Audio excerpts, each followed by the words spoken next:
Commander Veltar stood on the bridge of his flagship, watching the blue-green planet slowly rotate below. His four arms moved across the control panels with practiced ease. The planet looked peaceful from space. Its oceans sparkled under the light of a yellow star. White clouds swirled across continents covered in green and brown patches. "Sir, we are receiving a transmission from the surface," reported his communications officer. The young Nexus officer's scales glowed blue with excitement. First contact missions were rare treats in their peaceful galaxy. Veltar nodded his large head. His own scales rippled purple with satisfaction. Another species ready to join the great Nexus coalition. In his 300 years of service, he had welcomed dozens of new races into their galactic family. The process was always the same. Initial fear, then wonder, then grateful acceptance of coalition technology and protection. "Put them through," he commanded. The main screen flickered to life. Veltar's eyes widened slightly. The creatures on the screen were smaller than he expected. They had only 2 arms and 2 legs. Their skin was soft-looking, with no visible scales, shells, or natural armor. Their heads were round with small eyes and tiny teeth. They looked fragile. "Greetings," said one of the creatures. It wore some kind of blue uniform with colorful patches. "I am Admiral G1 of the Earth Defense Force. Welcome to our system." Veltar activated his universal translator and spoke into the communication device. "Greetings, Admiral G1. I am Commander Veltar of the Nexus Coalition Fleet. We come in peace to offer your people membership in our galactic community." The human admiral smiled. Veltar had read about this facial expression in the preliminary reports. It meant happiness or friendliness among humans. "We are honored by your offer, Commander. We have been hoping for contact with other civilizations." "Excellent," Veltar replied. "We will begin the standard integration process. Our technology can help your people live longer, healthier lives. Our medical advances have eliminated disease and extended lifespans across thousands of worlds." Another human appeared on the screen. This one was slightly smaller and introduced himself as Captain Do Yun. "Commander, we are very interested in learning about galactic civilization. We have many questions about how different species work together." Veltar's scales glowed brighter purple. These humans seemed eager and intelligent. "Of course. We have found that peaceful cooperation benefits everyone. The Coalition has maintained peace for over 2,000 years through diplomacy and mutual understanding." "What about conflicts?" asked Admiral G1. "How do you handle disagreements between species?" "We have advanced mediation systems," Veltar explained proudly. "Our technology can resolve most disputes before they become serious. When force is necessary, our superior capabilities usually convince aggressors to surrender quickly and peacefully." Humans exchanged a look that Veltar could not interpret. Captain Do Hyun leaned forward. "We would like to learn more about your military systems. Perhaps we could arrange some kind of exchange program." Veltar's scales flickered with amusement.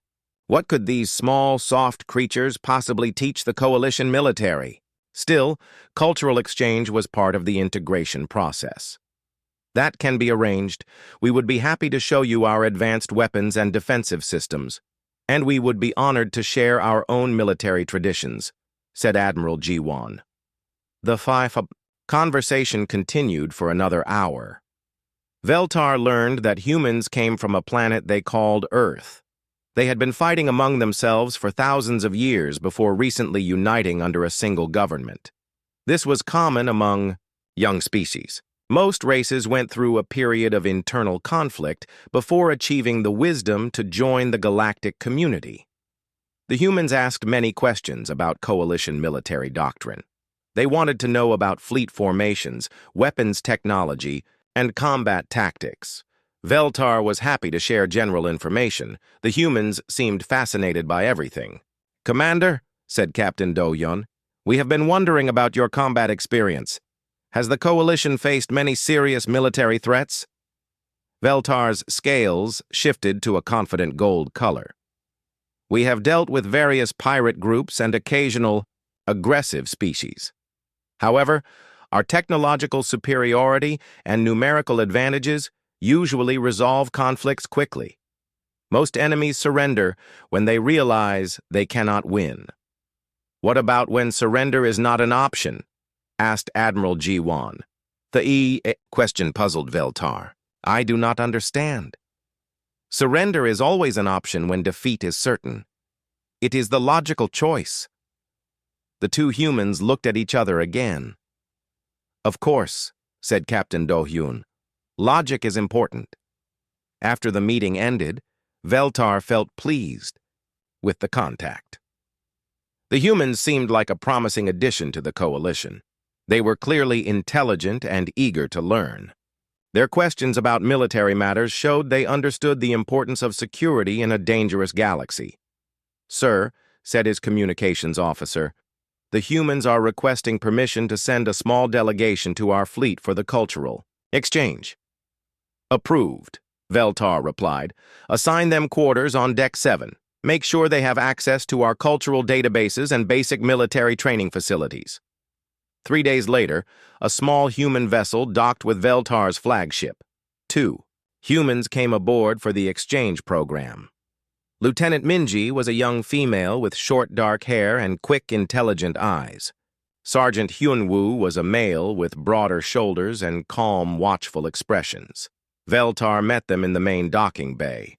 Up close, the humans looked even more fragile than on the screen. Lieutenant Minji barely reached the middle of his chest. Sergeant Hyunwoo was slightly taller, but still small by coalition standards. Welcome aboard, Veltar said, lowering himself slightly to make conversation easier. I hope you will find our facilities educational. Thank you, Commander, replied Lieutenant Minji. Her voice was steady and professional. We are looking forward to learning about coalition military procedures. Sergeant Hyunwoo nodded politely. We have brought some information about human military traditions to share as well. Veltar showed them to their quarters and introduced them to various ship systems. The humans asked detailed questions about everything they saw. They wanted to know about crew rotations, emergency procedures, and equipment maintenance. They seemed particularly interested in how coalition forces responded to unexpected situations. What happens if your primary weapons fail during combat? Asked Lieutenant Minji. We have multiple backup systems, Veltar explained. Equipment failure is extremely rare with our technology. But if it did happen, pressed Sergeant Hyunwoo. Veltar's scales flickered with mild confusion. I suppose we would use secondary weapons, or call for support from other ships. The scenario is highly unlikely. The humans nodded and made notes on small electronic devices. They asked similar questions about shield failures, communication breakdowns, and crew injuries. Veltar found their focus on worst-case scenarios somewhat odd, but attributed it to their species' inexperience with advanced technology. Over the following days, the humans observed coalition training exercises and tactical simulations. They watched quietly, taking careful notes on everything they saw. Veltar noticed they paid special attention to how his crew reacted under stress and how quickly they could adapt to changing situations. The cultural exchange was going well. Soon, these humans would return to their home world with knowledge. That would help their integration into the galactic community. Veltar looked forward to welcoming Earth as the newest member of the peaceful Nexus Coalition. 2 weeks into the cultural exchange, Veltar received an official request from Earth's government. The humans wanted to join coalition military exercises as full participants, not just observers. They offered to send military advisors to help train coalition forces in return. Veltar's scales rippled with amused purple patterns as he read the message. Train coalition forces? The idea was almost laughable. His people had been perfecting military science for millennia. Their weapons could destroy entire moons. Their shields could withstand the heat of stars. Their tactical computers could calculate millions of battle scenarios in seconds. What could these soft little creatures possibly teach warriors who had conquered the galaxy through superior technology and discipline? Still, the request came through proper diplomatic channels. Refusing would be impolite and might hurt the integration process. Besides, it might be entertaining to see what the humans considered military training. Grant their request, Veltar told his communications officer, but make it clear this is a cultural courtesy, not a serious military collaboration. Lieutenant Minji and Sergeant Hyunwoo seemed pleased when he told them the news. Their facial expressions remained calm and professional, but Veltar noticed a brief flash of something in their eyes. Satisfaction, perhaps? Or anticipation? "We appreciate the opportunity, Commander," said Lieutenant Minji. "Our military leadership is sending some of our best instructors." A week later, another human ship arrived. This one was different from the clean diplomatic vessel that had brought the first delegation. It was darker, more angular, with obvious wear marks on its hull. The metal showed patches and repairs that spoke of hard use. 3 more humans came aboard. Captain Tae-hyung was tall for a human, with scars on his hands and a way of moving that reminded Veltar of a hunting animal. Major Soman was smaller but carried herself with quiet confidence that made the coalition crew step aside when she walked past. Specialist Junho was young but had eyes that seemed much older than his face. During the welcoming ceremony, Captain Tae-hyung studied the coalition crew with obvious interest. His gaze lingered on their weapons, their equipment, and their formations. It was not the curious observation of a student. It was the careful attention of someone evaluating strengths and weaknesses. "Commander Veltar," said Captain Tae-hyung, "we are honored to share our military traditions with your forces.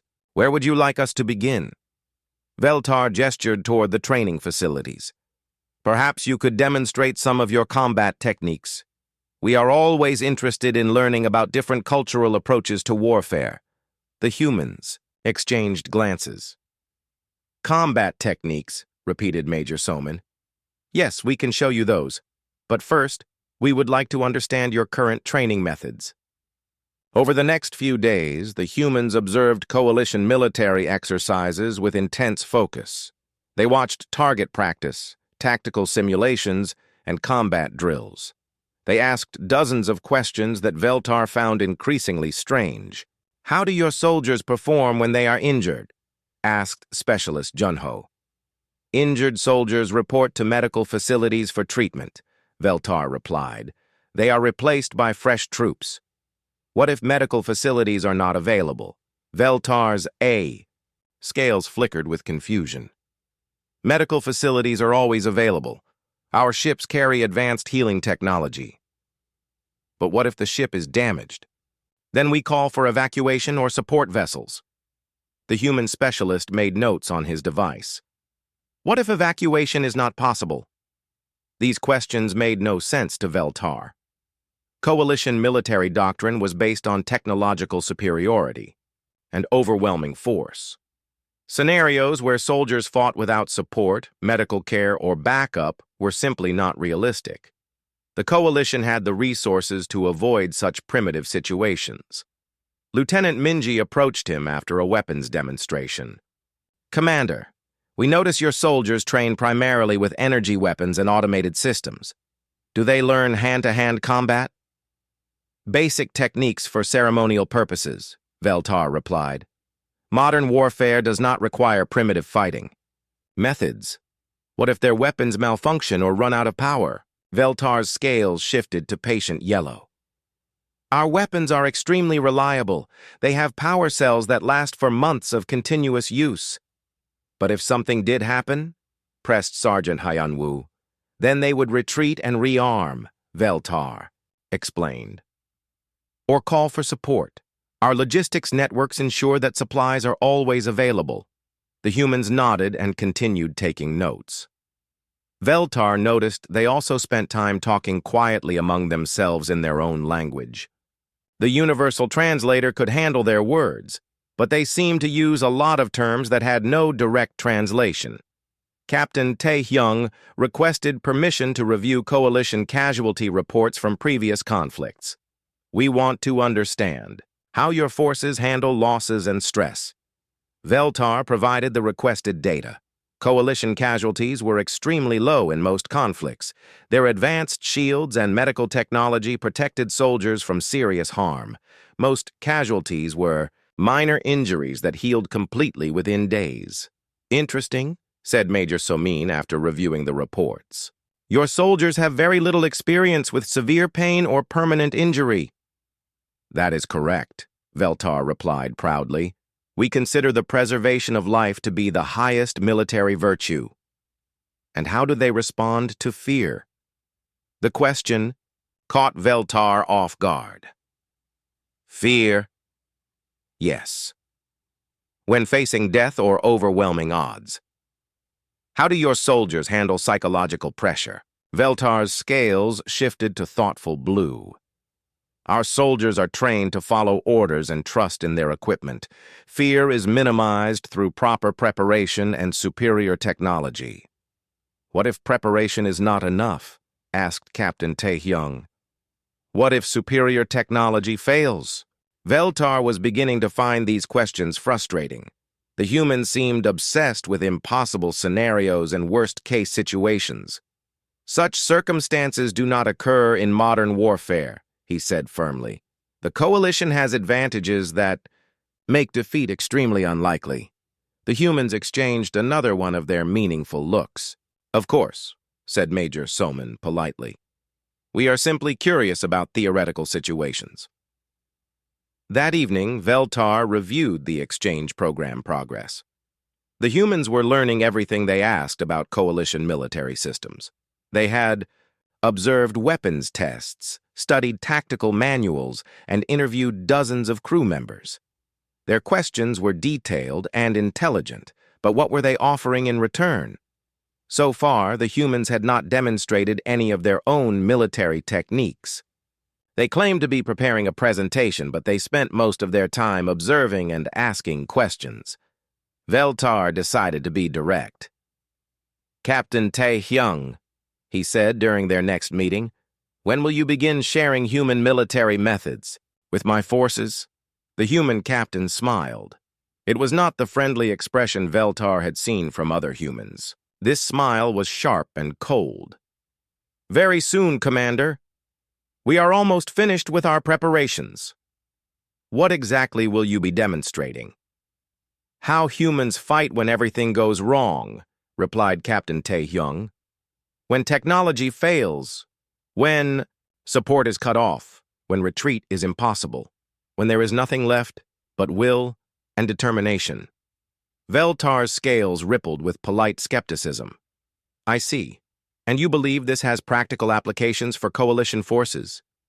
We believe, said Major Somin quietly, that every military should understand what warfare looks like when all advantages are stripped away, when victory depends only on the strength of the warrior's spirit.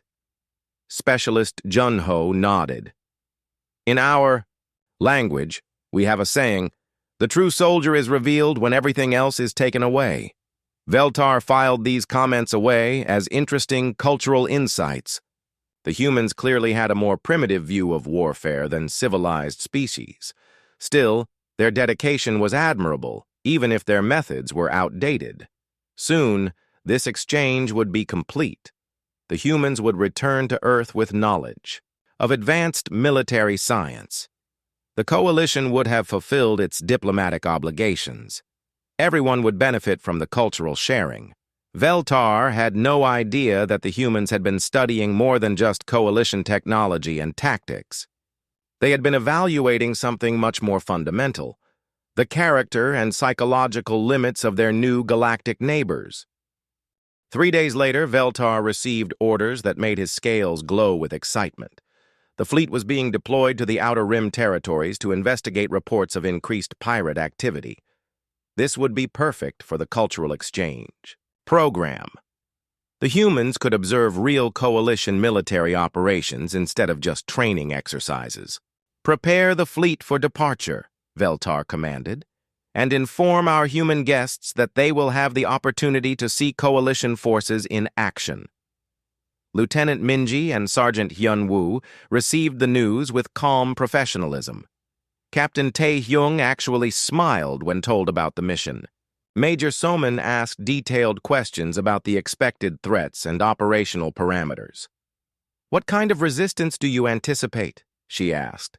Veltar's scales shifted to confident gold. "Standard pirate vessels, outdated weapons, minimal shields, poor coordination. Nothing that should trouble a coalition battle group." "How many ships are we expecting to face?" "Intelligence suggests no more than 6 or 7 vessels," Veltar replied. "Possibly fewer. Pirates rarely travel in large groups." Specialist Junho made notes on his device. "What is the normal engagement protocol?" "We will arrive in overwhelming force," Veltar explained.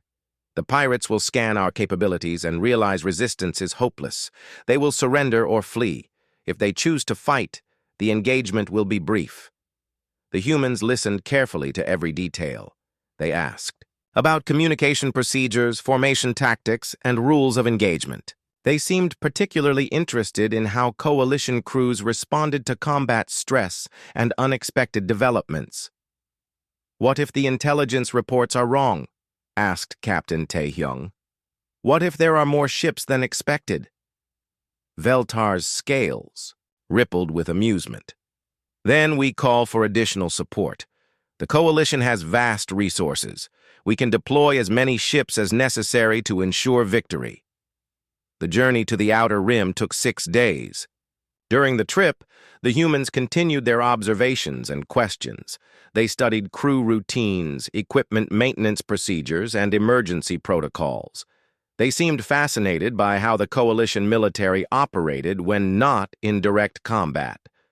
Veltar noticed that the humans spent considerable time in the ship's gym facilities. They exercised with intensity that seemed excessive for their small frames. When he asked about it, Sergeant Hyunwoo explained that physical fitness was important for human military readiness.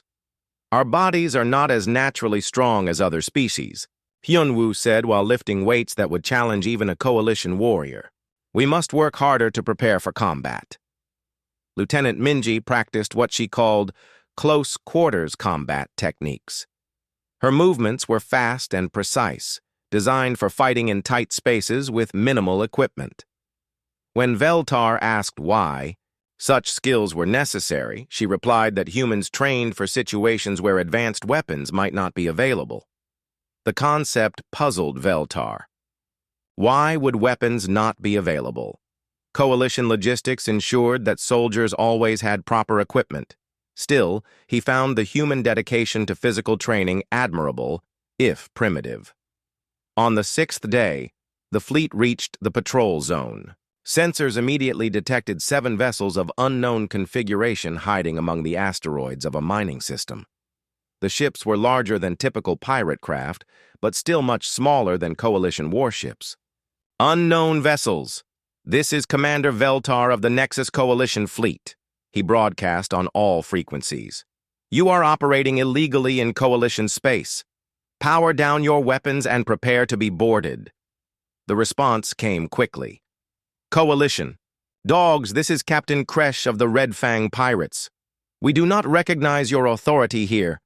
Leave now or face the consequences." Veltar's scales shifted to amused purple. Pirates always tried to sound threatening before they realized what they faced. "Captain Kresh, scan our fleet composition. You are outnumbered and outgunned. Surrender now, and your crews will be treated fairly." "Let them scan us," Captain Tae-hyung said quietly. "See what they make of coalition technology." The pirate ships moved into attack formation. Their weapons powered up, showing energy signatures, typical of outdated military equipment. Veltar felt confident about the coming engagement. This would be an excellent demonstration of coalition military superiority for the human observers. "All ships, assume standard battle formation," Veltar ordered. "Prepare to disable enemy vessels. Try to minimize casualties." The coalition fleet moved with practiced precision. Their ships were larger, faster, and better armed than anything the pirates possessed. Energy shields shimmered around each vessel as defensive systems activated. The pirates attacked first, launching missiles and energy bolts that splashed harmlessly against coalition shields. The return fire was measured and precise. Coalition weapons targeted enemy engines and weapons systems, designed to disable rather than destroy. Within 10 minutes, 3 pirate ships were drifting helplessly with their engines disabled. 2 others had lost weapons and communications. The remaining vessels continued firing desperately, but could not penetrate coalition defenses. As expected, Veltar told the humans, superior technology makes the outcome inevitable. The pirates will surrender within minutes. But Captain Tae-hyung was studying the tactical display with a frown. Commander, something is not right about this engagement. What do you mean? These ships are not fighting like cornered pirates. Look at their formation and movement patterns. They are trying to delay us, not win. Veltar examined the display more carefully. The human was correct. The pirates were not attempting to escape or fight with the desperation of trapped criminals. They seemed to be following a plan. Perhaps they hope reinforcements will arrive, Veltar suggested. Lieutenant Minji spoke up from her position at the sensor station. Commander, I am reading massive energy signatures approaching from the asteroid belt. Multiple contacts. The main display shifted to show long-range sensors. Veltar's scales went pale white with shock. Ships were emerging from hidden positions throughout the asteroid field. Not 7 vessels, but dozens. Large warships with military-grade weapons and shields. Impossible, Veltar whispered. Intelligence showed only a small pirate group. Captain Tae-hyung's expression was grim. Commander, this is not a pirate raid. This is a military ambush. Someone has been studying coalition tactics and prepared specifically to counter your advantages. More ships appeared on sensors. Then, more. The display showed over 40 enemy vessels surrounding the coalition fleet. These were not converted civilian craft or outdated military surplus. They were purpose-built warships designed for serious combat. Sir, reported the communications officer, his scales flickering with panic. We are receiving a transmission from the enemy fleet. Put it through. A face appeared on the screen that made Veltar's blood run cold. It was reptilian-like. His own species, but scarred and twisted with hate. This was no common pirate. This was Warlord Nekros, the Coalition's most wanted criminal. A former Coalition officer who had gone rogue and disappeared into the lawless regions beyond civilized space. Commander Veltar, Nekros hissed. Welcome to my domain. I have been waiting a long time for this opportunity. Nekros, Veltar replied, fighting to keep his voice steady. You are surrounded by Coalition forces. Surrender now and face justice. The warlord's laugh was like breaking glass. Surrounded? Look at your sensors again, fool. You are the ones who are surrounded, and this time, your precious technology will not save you. The display showed the true scope of the trap. Enemy ships had moved to block all escape routes. The Coalition fleet was outnumbered 4-1, caught in the middle of a carefully planned ambush. All ships, emergency battle stations, Veltar ordered. Prepare for full combat engagement. But as he gave the commands, Veltar felt something he had never experienced in 3 centuries of military service. Fear. Real, cold fear that crept through his scales and settled in his bones. The humans on his bridge watched the developing battle with calm attention. They showed no signs of panic or surprise. Lieutenant Minji turned to Veltar and spoke in a quiet, steady voice. Commander, would you like us to contact our ship and request permission to implement human combat doctrine? Veltar stared at her. In the face of overwhelming odds and certain defeat, the humans were offering to help. With what? Their primitive tactics and obsolete equipment? But as the first enemy missiles began to overwhelm his shields, Veltar realized he had no other choice. The first wave of enemy fire struck Veltar's flagship like a hammer blow. The ship shuddered as missiles and energy beams overwhelmed the shields in sectors that had never failed before. Warning lights flashed red across the bridge as damage. Reports flooded in from all decks. "Shield generators offline in sections 4 through 7, reported the tactical officer, his voice rising with panic. "Hull breaches on decks 5 and 12. Primary weapons array damaged." Veltar's scales had gone completely white. In 300 years of service, he had never seen Coalition shields fail so quickly or completely. The enemy was using weapons, and tactics specifically designed to counter their technological advantages. "Sir, the enemy fleet is moving to surround us," called the navigation officer. "They are using coordinated attack patterns. This is not random pirate tactics." On the main screen, Veltar could see the devastating effectiveness of the enemy's strategy. Warlord Nekros had studied Coalition military doctrine for years. He knew exactly how to exploit their weaknesses. The enemy ships moved in precise formations, targeting specific systems in a calculated sequence designed to disable Coalition vessels without destroying them. "They want to capture our ships," Veltar realized with growing horror. "They are trying to take our technology intact." Around the fleet, other Coalition vessels were suffering similar fates.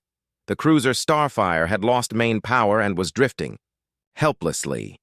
The destroyer Nebula's Dream was venting atmosphere from multiple hull breaches. The frigate Golden Wing had lost all weapons and was sending desperate distress signals. Captain Tae-hyung stepped forward. "Commander, our observer's ship is standing by. Admiral Ji-won requests permission to assist with immediate deployment of human tactical support." Veltar turned to stare at the human officer. "What can your ship possibly do against this fleet? You have one vessel. They have 40. "Numbers are not everything in warfare," replied Captain Tae-hyung calmly. "Sometimes victory depends on factors other than technology and superior force." Another massive impact rocked the ship. The lights flickered and went out for several seconds before emergency power kicked in. When the illumination returned, Veltar saw that several of his bridge crew were injured and bleeding. The ship's doctor was moving between them with medical equipment, but the injuries were severe. "Hull breach on the command deck," reported the damage control officer. "We are losing atmosphere in sections throughout the ship." Veltar looked around his bridge. His crew was beginning to panic. Some were abandoning their posts to seek medical attention or shelter. Others sat frozen at their stations, overwhelmed by the scale of the disaster unfolding around them. In all their training and preparation, the Coalition military had never planned for this scenario. They had never faced an enemy who could match their technology or exceed their numbers. Their entire military doctrine was based on quick, decisive victories against inferior opponents. "Sir," called the communications officer, "Warlord Nekros is hailing us again." The screen flickered to life, showing the scarred reptilian face of their enemy. Nekros was smiling with cruel satisfaction. "Commander Veltar, are you beginning to understand? Your precious coalition has grown soft and weak. You have forgotten what real warfare looks like." "We will never surrender to you," Veltar replied, though his voice lacked conviction. "Surrender?" Nekros laughed. "I do not want your surrender. I want your ships, your technology, and your crews. You will serve me as slaves, building weapons for my fleet. The Coalition's own advanced technology will be used to destroy every peaceful world in this galaxy." The transmission ended. Around the fleet, enemy ships were moving closer, preparing for boarding actions. Veltar could see small attack craft launching from the larger vessels. Within minutes, enemy soldiers would be cutting through his hull, fighting their way onto his ship. His crew looked to him for orders, but Veltar had no ideas left. Coalition military training had not prepared them for desperate last stands against overwhelming odds. Their weapons were failing, their shields were down, and their communications with Fleet Command were being jammed. "Commander," said Lieutenant Minji quietly, My ship is requesting immediate permission to engage the enemy fleet. Veltar almost laughed.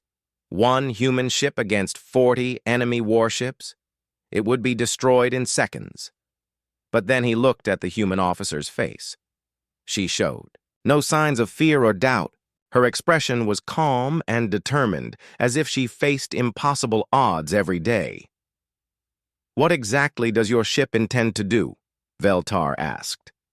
"Fight," replied Captain Taehyung simply, "the way humans have always fought when everything else fails." Before Veltar could respond, the tactical display showed something that made his scales ripple with confusion. The human observer ship was moving directly toward the enemy fleet, not fleeing to safety or calling for reinforcements, but charging straight into the heart of the battle. "Are they insane?" whispered the tactical officer. On the display, the small human vessel opened fire on the nearest enemy ship. Its weapons were clearly inferior to Coalition technology, but the ship moved with aggressive precision, targeting specific systems and vulnerabilities that Coalition computers had not identified. The enemy vessel, caught off guard by the unexpected attack, suffered immediate damage to its main engines. The human ship spun away from return fire with movements that seemed impossible for a vessel of its size. "How are they moving like that?" asked the navigation officer. "Their ship should not be able to make those maneuvers." Lieutenant Minji spoke, up from her station. "Human ships are built differently than Coalition vessels. We design them to fight when everything goes wrong, when engines are damaged, when power fails, when the crew is injured.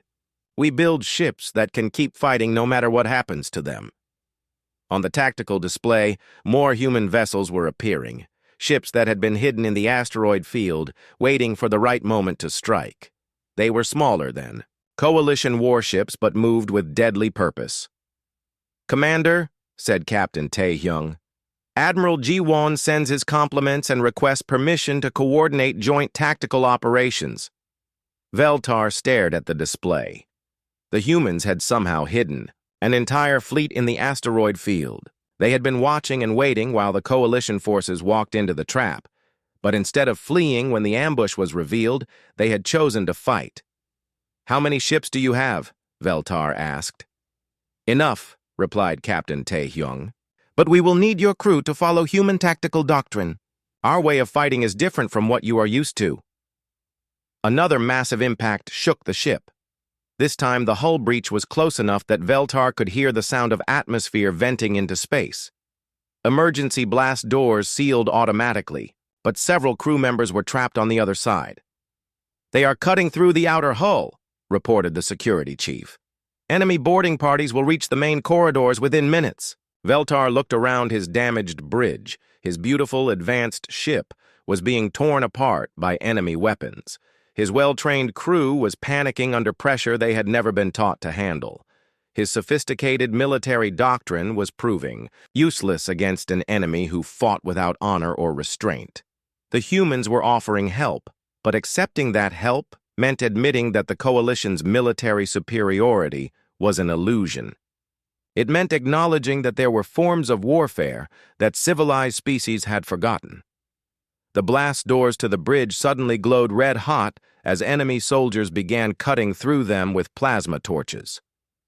"Commander," said Lieutenant Minji, urgently, "we need your decision now." Veltar looked at his crew one last time. Then he looked at the humans who stood calmly amid the chaos, ready to fight with weapons and tactics he did not understand. "Do it," he said quietly. "Show us how. Humans fight." The transformation began immediately. Lieutenant Minji moved to the communications station and began sending rapid signals to the human fleet. Her fingers flew across the controls with practiced efficiency.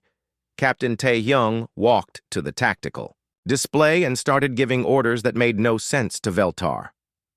"All Coalition vessels, this is Human Command." Minji spoke into the communications array. "Implement Emergency Protocol 7. Disregard standard fleet formations. All ships operate independently. Fight dirty." Veltar's scales rippled with confusion. "Fight dirty? What does that mean?" Before anyone could answer, the blast doors to the bridge exploded inward. Enemy soldiers in heavy armor poured through the opening, firing energy weapons at anything that moved. The Coalition bridge crew screamed and dove for cover behind their stations, but the humans did not take cover. Instead, they moved toward the enemy with movement so fast and fluid that Veltar could barely follow them. Sergeant Hyun-woo had somehow produced a weapon that looked like a primitive projectile thrower. He fired it with precise accuracy, targeting the joints and weak points in the enemy armor. The projectiles punched through advanced battle armor like it was paper. Enemy soldiers collapsed, their sophisticated protective gear useless against simple metal bullets fired at high velocity. Major Somin appeared from behind a damaged console with what looked like an explosive device. She threw it into the group of enemy soldiers with casual precision. The explosion was small but devastatingly effective. It created a cloud of metal fragments that tore through equipment and exposed flesh. "How?" Veltar whispered. "Your weapons are primitive.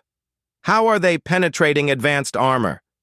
Captain Tae-hyung ducked behind cover next to him, reloading his own projectile weapon with smooth efficiency.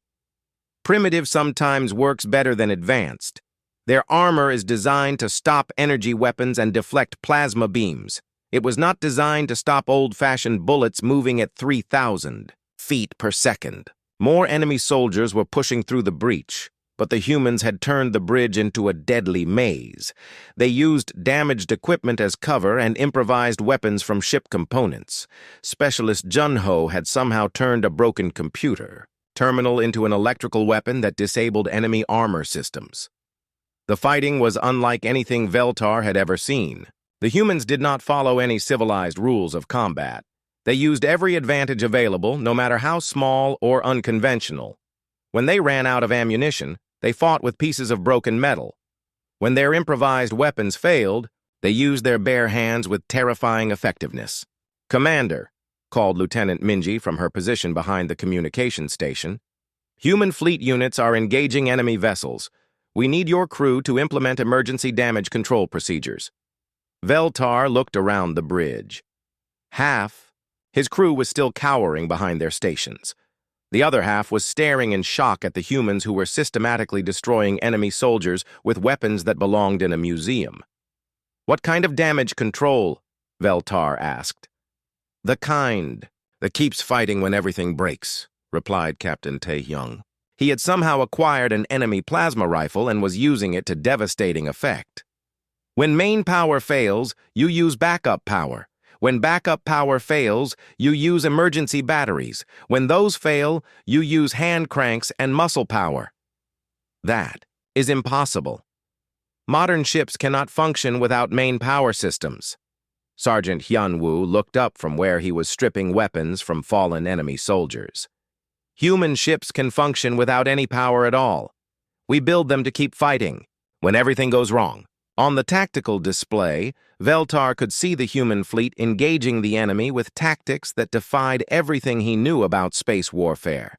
Human ships were deliberately ramming enemy vessels, using their own hulls as weapons. They were detonating their own ships near enemy formations, sacrificing themselves to damage multiple targets. "They are destroying their own vessels," Veltar said in horror. "Sometimes that is what victory costs," replied Major Somin. She was treating wounded Coalition crew members with medical supplies that looked crude but seemed remarkably effective. "Humans understand that some things are worth dying for. The bye." Last enemy soldiers on the bridge fell to combined human and Coalition fire. Captain Tae-hyung immediately moved to the tactical station and began coordinating with the human fleet. The commands he gave made Veltar's scales crawl with their casual acceptance of massive losses. "Tiger Squadron, ram the enemy flagship. Wolf, Pack, prepare for suicide run on the command cluster. Eagle Group, use the disabled Coalition vessels as cover and hit them from behind." "You are ordering your people to die," Veltar protested.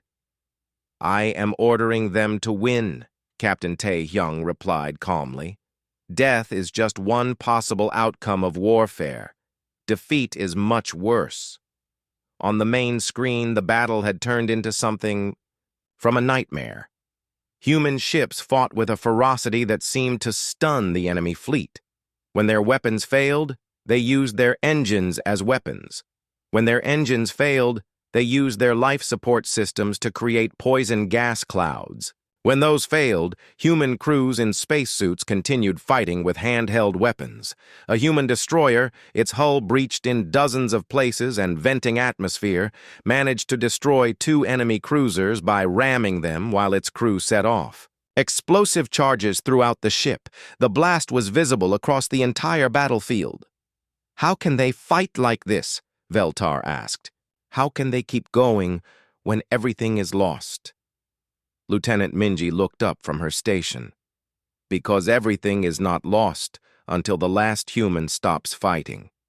We learned long ago that survival sometimes requires impossible things." The enemy fleet was beginning to show signs of confusion. Warlord Necros had planned for a battle against civilized opponents who fought according to established rules. He had not planned for an enemy that treated every failed system as an opportunity to find new ways to inflict damage. "Sir," reported the Coalition tactical officer, his voice filled with amazement, "enemy fleet formations are breaking up. They appear to be retreating." Veltar stared at the display. The enemy had superior numbers, better technology, and overwhelming firepower. But they were falling back in the face of human tactics that turned defeat into victory through sheer, bloody-minded determination. "They cannot comprehend what they are fighting," Captain Tae-hyung explained. "Their computers cannot calculate the variables in human desperation. Their tactical programs cannot predict what someone will do when they have nothing left to lose." A new transmission came through from the enemy flagship. Warlord Necros appeared on screen, but his earlier confidence was gone. His scarred face showed confusion and something that might have been fear. "What are these creatures?" he demanded. "They fight like mad beasts. They destroy their own ships. They ignore impossible odds." Captain Tae-hyung stepped into view of the camera. When he spoke, his voice was calm and professional, but his eyes held something that made Veltar's scales shiver. "We are humans," he said simply. "We evolved on a world that tried to kill us every day for millions of years. We learned to fight when wounded, fight when outnumbered, fight when defeat was certain. We learned that sometimes the only way to win is to be willing to pay a price that your enemy cannot imagine." The transmission ended. Within minutes, the enemy fleet began a full retreat, abandoning their carefully planned ambush and fleeing toward the edge of the system. Veltar looked around his damaged bridge. His beautiful ship was a wreck. His crew was wounded and traumatized. His faith in coalition military superiority was shattered. But they were alive, and the enemy was running. The humans had shown him something that would haunt his dreams for the rest of his life. They had shown him what warfare looked like when everything civilized was stripped away and only raw will remained. In the aftermath of the battle, Veltar stood among the wreckage of his bridge and tried to understand what he had witnessed. The emergency lights cast strange shadows across damaged equipment and bloodstains. The air recycling system struggled to clear the smoke and chemical fumes that lingered from the fighting. His crew moved slowly, treating their wounded and attempting to restore basic ship functions. But they moved like people who had seen something that changed their understanding of the universe. Their scales showed colors Veltar had never observed before, deep purples mixed with silver that indicated profound psychological shock. The humans, by contrast, went about their work with calm, efficiency. They helped treat coalition wounded with medical supplies that seemed primitive but proved remarkably effective. They assisted with damage control using techniques that somehow made broken systems functional again. "Commander," said Lieutenant Minji, approaching with a medical scanner in her hands, "you have been injured. Please allow me to treat your wounds." Veltar looked down at himself in surprise. He had not realized that he was bleeding from several small cuts where metal fragments had penetrated his scales.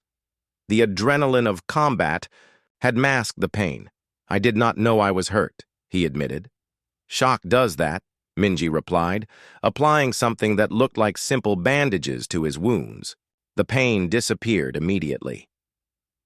Your body produces chemicals during extreme stress that hide injury. It is a survival mechanism. As she worked, Veltar studied her face. She showed no signs of the stress that was affecting his crew. Her hands were steady, her breathing normal. She might have been treating patients in a peaceful medical facility instead of a battle-damaged warship. "How do you remain so calm?" he asked. "Training," she replied simply. "Humans learn to function under extreme stress from an early age. Our world taught us that panic leads to death." Captain Taehyung approached, carrying a damaged piece of enemy equipment. "Commander, we need to discuss the tactical situation. The enemy fleet has retreated, but they will return with reinforcements." Veltar's scales shifted to worried yellow. "How can you be certain?" "Because Warlord Necros is not stupid," Taehyung replied. "He will study what happened here and develop new tactics. He will want to understand how humans fight so he can counter our methods." "Then we must return to Coalition space immediately," Veltar said. "We need to report this incident and request a larger fleet." The human captain shook his head. "That would be a mistake. If you retreat now, you give him time to prepare. The next time he attacks, he will be ready for human tactics. What do you suggest?"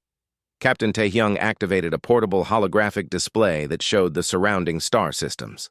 "We pursue them. We hit them while they are still confused and demoralized. We do not give them time to adapt." Veltar stared at the human in disbelief. "Pursue them? Our ships are damaged. Our crews are wounded. We are outnumbered 4-1. "Yes," agreed Taehyung calmly. "Perfect conditions for human warfare." Before Veltar could respond, a new transmission came through from the human fleet. Admiral Ji-won appeared on the main screen, standing on the bridge of his own battle-damaged vessel. His uniform was torn and stained, but his expression was alert and determined. "Commander Veltar," he said formally, "I request permission to coordinate a joint pursuit operation. My fleet is prepared to engage the enemy in their retreat." "Admiral, with respect, your fleet has suffered severe casualties. Several of your ships were destroyed or badly damaged," Ji-won nodded. "Acceptable losses for the tactical situation. Commander, may I share something with you about human military philosophy?" Veltar gestured for him to continue. "In human warfare, the most dangerous time for any army is during retreat. That is when discipline breaks down, when fear spreads, when individual units begin thinking about survival instead of mission objectives. If we strike now, while they are psychologically vulnerable, we can destroy their entire force. But the risks are manageable," interrupted Major Soman. She had been treating wounded Coalition crew members with remarkable skill. "Commander, your people fight to minimize casualties and preserve resources. These are admirable goals in most situations, but sometimes accepting greater immediate risk leads to much lower long-term costs." Specialist Junho looked up from where he was helping repair damaged systems. "If we let them escape, they will return with better preparation and more ships. The next battle will cost far more lives than this one." Veltar found himself torn between conflicting impulses. Every instinct, trained by centuries of Coalition military doctrine, told him to withdraw, regroup, and wait for reinforcements. But the humans were offering to continue fighting with damaged ships and wounded crews. "How can you be certain of victory?" he asked. Sergeant Hyunwoo, who was cleaning his primitive projectile weapon with careful attention, looked up. "We cannot be certain of victory. We can only be certain that the alternative is worse. I do not understand." Captain Taehyung moved to the tactical display and highlighted several star systems. "Commander, what happens if Warlord Necros escapes with his fleet intact?" Veltar considered the question. He will analyze our tactics and develop countermeasures.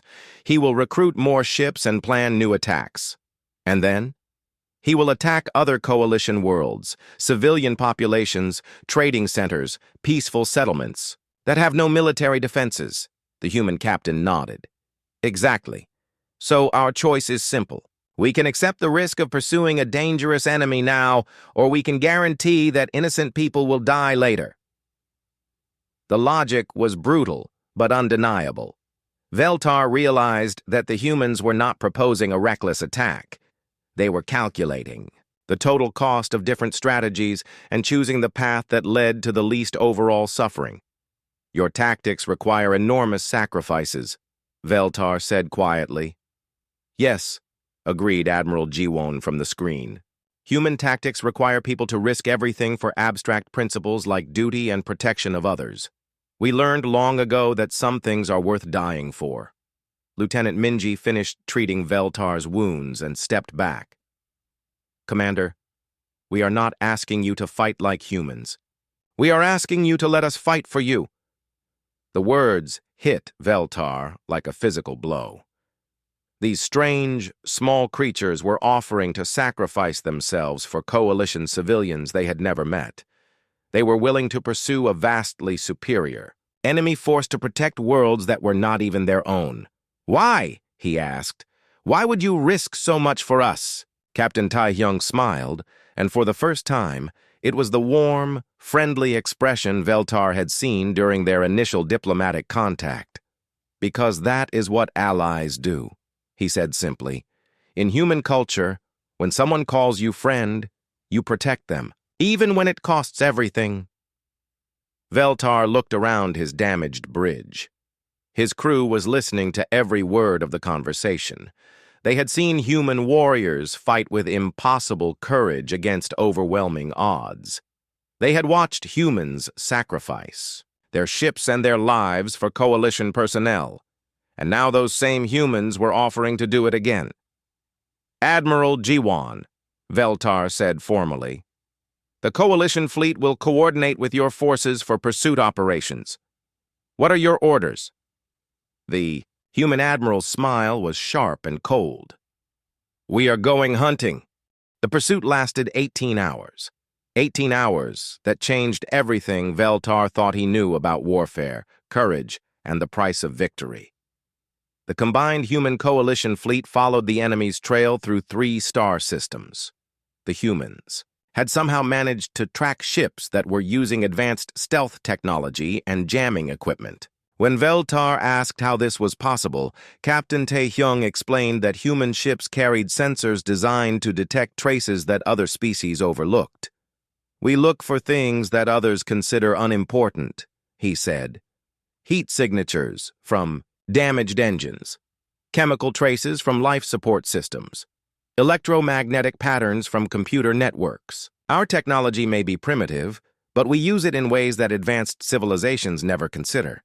The running battle that followed was unlike anything in coalition military history. The enemy fleet tried to maintain distance while sending back small groups of ships to slow the pursuit. Each engagement was a lesson in human tactical thinking that left Veltar increasingly disturbed. When 3 enemy destroyers turned to attack the pursuing fleet, the humans did not respond with overwhelming firepower. Instead, they used what Captain Tae-hyung called proportional escalation. They matched the enemy's commitment exactly, using just enough force to destroy the attackers while preserving resources for the larger battle ahead. Why not use maximum force? Veltar asked. You could have destroyed them quickly. Because we need to save our strength for the main engagement, replied Major Soman. Every weapon fired now is one less weapon available later. Humans learned to think in terms of total campaign cost, not individual battle efficiency. But it was the casualties that truly shocked Veltar. Human ships were taking damage that would cripple coalition vessels, yet they continued fighting with, apparently, undiminished effectiveness. The destroyer Storm's Edge lost half its crew to a hull breach, but maintained full combat operations with the survivors working double shifts. The cruiser Knight's Fury had its main engines destroyed, but continued the pursuit using maneuvering thrusters and gravity assists from nearby planets. When Veltar expressed amazement at their ability to continue fighting, the ship's captain explained it casually. "Human ships are built with multiple redundant systems," she said over the communications link. "More importantly, human crews are trained to improvise solutions when normal systems fail. We expect equipment to break under stress." The final confrontation came in the Keres system, where Warlord Necros had apparently decided to make his stand. His fleet took position near a large gas giant, using the planet's magnetic field to interfere with sensors and communications. "He has chosen his ground well," admitted Admiral Jaiwan during the tactical briefing. "The electromagnetic interference will reduce the effectiveness of our targeting systems." "Then we should wait for the interference to clear," suggested Veltar. "Or call for additional support vessels." The human admiral shook his head. "Commander, in human military thinking, the best time to attack is when conditions favor the enemy. That is when they least expect aggression." "That makes no sense whatsoever." Captain Tae-hyung brought up a holographic display showing the tactical situation. "Commander, Necros expects us to wait for better conditions. He is using the time to repair his ships and plan countermeasures for human tactics. Every hour we delay makes his position stronger. But attacking under these conditions will increase our casualties significantly." "Yes," agreed Lieutenant Minji quietly. "It will. Human commanders must sometimes order people to die for strategic objectives. It is the most difficult part of military leadership." Veltar stared at the humans on his bridge.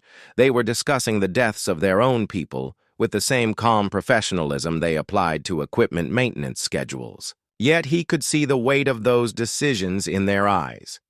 They understood the cost of their choices in ways that coalition officers never had to. "How do you bear it?" he asked. "How do you order people to certain death?" Sergeant Hyunwoo looked up from where he was cleaning his weapons for the coming battle. "You remember why they are dying. You make sure their sacrifice accomplishes something important. And you make sure that you are prepared to die with them." The attack began at 300 ship time. Human vessels led the assault, using the electromagnetic interference as cover for unconventional approaches. They came in from multiple directions, exploiting the sensor dead zones created by the planet's magnetic field. Veltar watched from his bridge as human ships deliberately flew through fields of charged particles that would kill most crews from radiation exposure. The humans had somehow shielded their vessels and trained their people to function in environments that other species could not survive. "How are they doing this?" asked his tactical officer. Captain Tae-hyung answered without looking up from his displays. "Human crews train in radiation environments from the beginning of their service. We use drugs that increase radiation resistance and equipment that can function under electromagnetic bombardment. We prepare for the worst possible conditions." The battle that followed was chaos. Ships fought at ranges so close that energy weapons created visual displays across the entire electromagnetic spectrum. The gas giant's atmosphere lit up with explosions as missiles and torpedoes detonated in the charged particle fields. Human tactics in the close-range fighting were horrifying in their effectiveness. Ships that should have been destroyed by enemy fire somehow continued fighting with skeleton crews and improvised repairs. When weapons failed, they used their ships as missiles. When engines died, they used attitude thrusters to ram enemy vessels. The coalition ship Golden Wing, inspired by human example, managed to destroy an enemy cruiser by deliberately venting its antimatter containment into the enemy's path. The explosion took both ships, but it created a gap in the enemy formation that human vessels immediately exploited. "They are learning," observed Major Soman with something that might have been pride. "Your people are beginning to understand that sometimes victory requires accepting unacceptable costs." But it was the final moment of the battle that burned itself into Veltar's memory forever. Warlord Necros seeing his fleet collapsing around him, attempted to ram his flagship into the gas giant's atmosphere. If successful, the massive explosion would destroy most of both fleets and contaminate the system for decades. Admiral Jiwan's response was immediate. He ordered his own flagship to intercept, knowing that stopping Necros would mean certain death for his crew. "Admiral, there must be another way," Veltar transmitted urgently. Jiwan's reply was calm and final.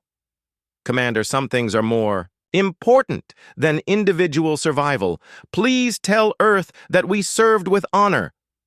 The human flagship accelerated directly into the path of the enemy vessel. The collision happened too fast for sensors to track clearly, but the explosion lit up the entire system. When the sensor displays cleared, both ships were gone. The surviving enemy vessels, leaderless and demoralized, surrendered within minutes. In the aftermath, as rescue ships searched for survivors and medical teams treated the wounded, Veltar found himself staring at casualty reports that would have been considered a complete disaster by Coalition standards. The human fleet had lost 60% of its ships and over half its personnel, yet the humans treated it as a victory. They held memorial services for their dead with pride rather than grief. They spoke of their fallen comrades as heroes who had died for something worthwhile. "How can you celebrate such losses?"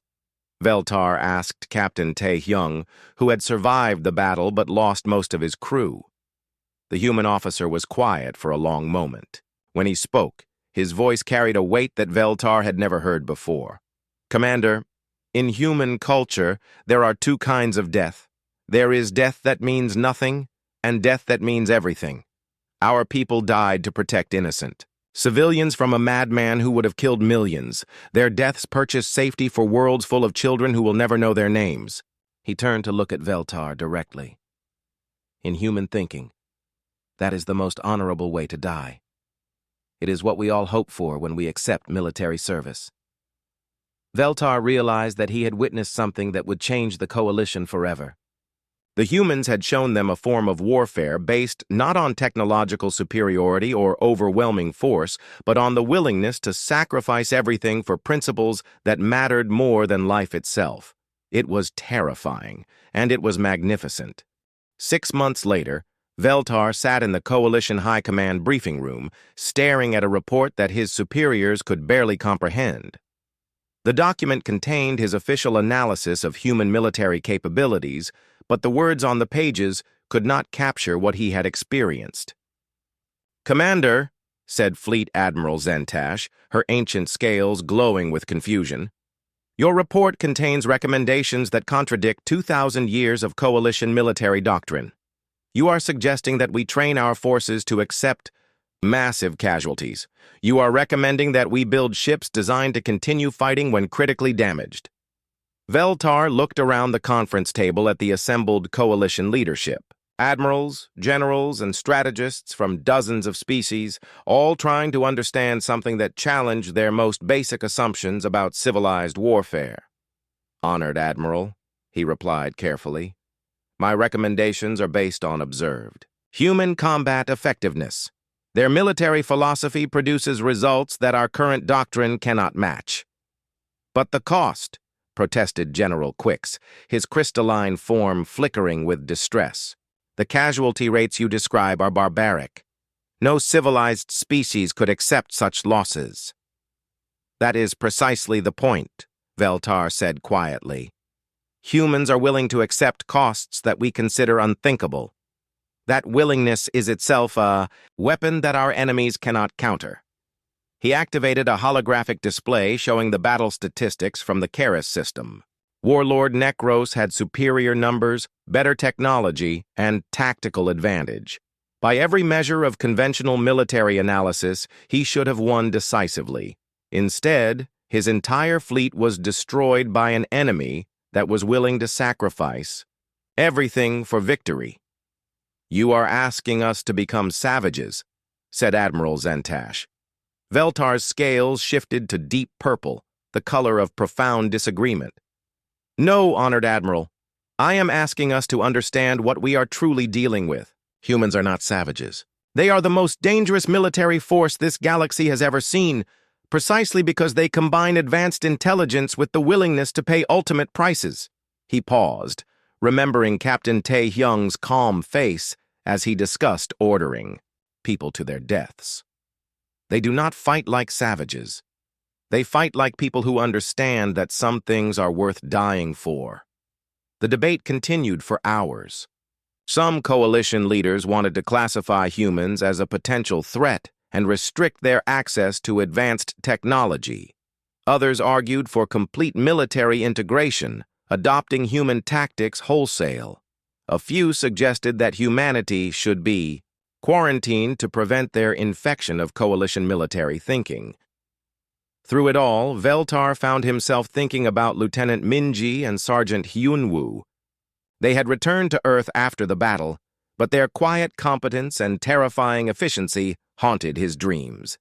They had shown him what warfare looked like when stripped of all pretense and technological advantage.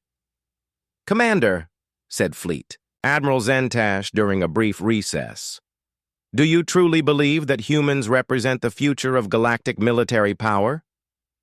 Veltar considered the question carefully.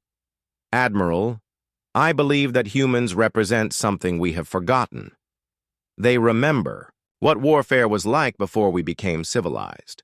More importantly, they remember why some things are worth fighting for, no matter what the cost. The final decision came from the Coalition Council itself. Humanity would be granted full military alliance status with joint training programs and technology sharing agreements. But there would also be restrictions. Human tactics would be studied and understood, but not necessarily adopted wholesale by coalition forces. It was a compromise that satisfied no one and solved nothing. Veltar returned to his quarters that evening to find a message waiting for him. The transmission was from Captain Tae-hyung, now serving as Earth's military liaison to the coalition. "Commander Veltar," the familiar human face said from the screen. "I hope you are well. I wanted to thank you for your support during the integration discussions. I understand that many coalition leaders are concerned about human military methods." Tae-hyung paused, and Veltar saw something in his expression that sent chills through his scales. "I want you to understand something important. Commander, the battles we fought together were not examples of human forces operating at full capacity. We were holding back, trying to minimize the psychological impact on our new allies. We were fighting at perhaps 30% of our actual capability." The transmission continued, but Veltar had stopped listening. 30%. The terrifying display of human warfare that had shattered his understanding of military science had been a restrained demonstration. "We hope," Tae-hyung continued, "that the galaxy will never see what human warfare looks like when we stop holding back. But if the time comes when the coalition faces an enemy that threatens the innocent, you will see what my species is truly capable of." The message ended with a simple statement that would haunt Veltar for the rest of his life. "Peace through strength, Commander. And the strength to do what others cannot." Over the following years, Veltar watched humanity integrate into galactic civilization with growing unease. They built schools and hospitals on coalition worlds. They shared medical technology that saved millions of lives. They established trade agreements that brought prosperity to dozens of species. But he also watched them build ships that could function in environments that would kill other crews. He saw them train soldiers who could fight effectively while critically wounded. He observed their quiet preparation for wars that other species could not imagine. The humans never spoke of their military capabilities. They never threatened or boasted about their power. They simply prepared with the patient thoroughness of a species that had learned to expect the worst possible outcomes. And sometimes, in the darkest hours of the night, Veltar would remember Captain Tae-hyung's final words and wonder what would happen if humanity ever decided that the coalition was no longer worth protecting. He had seen humans fight for their friends. He never wanted to see them fight against former allies. The galaxy was not prepared for that kind of war. Years later, when other species asked Veltar about humanity, he would always give the same answer. Humans are the best friends and the worst enemies anyone could ever have. The wise choice is to make sure they remain friends. But privately, in his personal logs, he recorded a different truth. The day I fought beside humans was the day I learned true fear. Not fear of death or defeat, but fear of what intelligent beings are capable of when they stop limiting themselves, with civilization and honor. Humans have not forgotten the savagery that lies beneath all sentient thought. They have simply chosen when to use it. The galaxy is safer because they have made that choice. But it is also more dangerous than we ever imagined, because that choice could always change. The report was classified at the highest levels of coalition security. Some knowledge, Veltar decided, was too dangerous to share. The humans continued to smile, trade, and build peaceful colonies throughout coalition space. They attended diplomatic functions and cultural exchanges with their characteristic warmth and curiosity.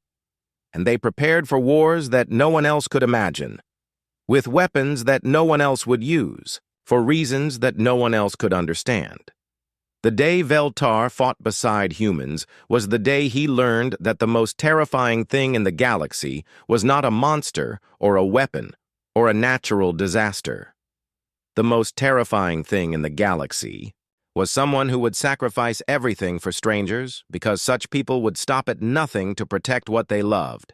Humanity had chosen to love the galaxy. Veltar prayed they would never change their minds.